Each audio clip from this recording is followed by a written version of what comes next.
친구들 안녕하세요. 저는 아루나입니다.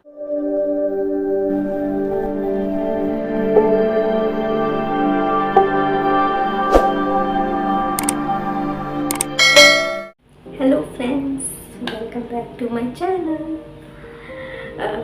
How are you all? I hope you all are doing great. जैसा कि आपको पता ही है कि मैं कोरिया और कोरियन कल्चर को बहुत एडमायर करती हूँ, तो आज इस वीडियो में मैं आपके साथ साउथ कोरिया और इंडिया से रिलेटेड कुछ इंटरेस्टिंग फैक्ट शेयर कर रही हूँ, जिससे हमें ये पता चलता है कि कोरिया और इंडिया में बहुत ज़्यादा सिमिलरिटीज़ है। So let's start.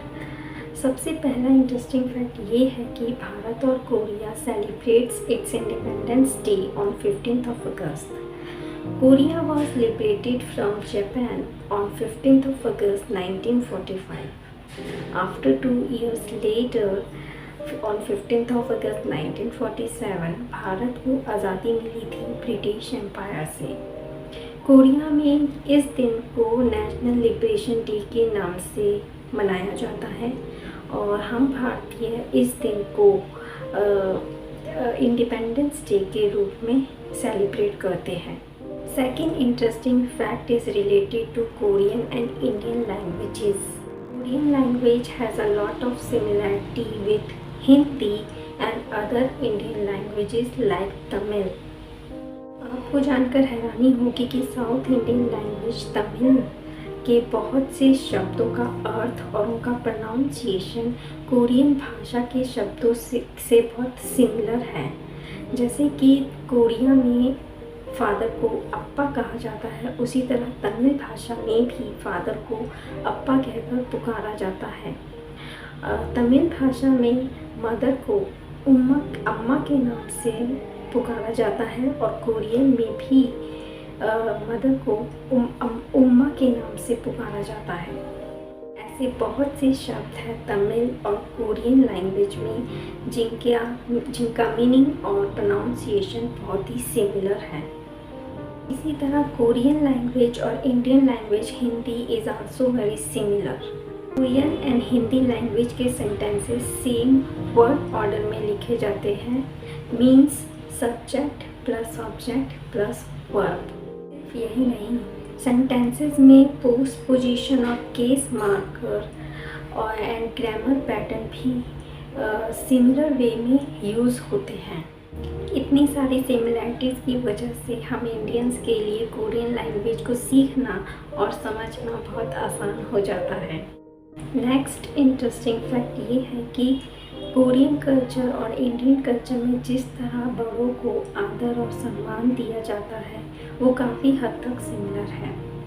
इंडिया में हम स्पेशल ओकेजन पर अपने बड़ों के पैर छूकर उनसे आशीर्वाद लेते हैं। इसी तरह कोरिया में भी डिफरेंट ओकेजन पर घर के सभी सदस्य अपने बड़ों के सामने झुककर उनका आशीर्वाद लेते हैं, उनसे ब्लेसिंग्स लेते हैं, जो कि इंडियन कल्चर से काफ़ी सिमिलर है।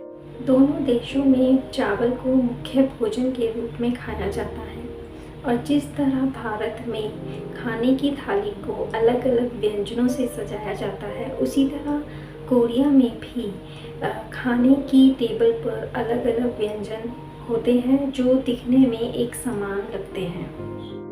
कोरियन खाने में किमची का होना बहुत ज़रूरी होता है, उसी तरह भारतीय खाने में भी अचार का होना बहुत ज़रूरी है। किमची और अचार दोनों ही एक तरह के पिकल हैं और दोनों के ही बहुत सी वैरायटीज़ होती हैं।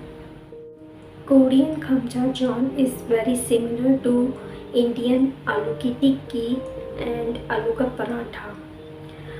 दोनों ही एक ही इंग्रेडिएंट से बनाए जाते हैं, जो कि है पोटैटो आलू। इसी तरह कोरियन याक्वा और भारतीय इमरती भी स्वाद में और दिखने में बहुत ही सिमिलर होती है। इनके इंग्रेडिएंट ज़रूर अलग होते हैं, लेकिन इनका टेस्ट और इनकी बनावट लगभग एक जैसी ही होती है।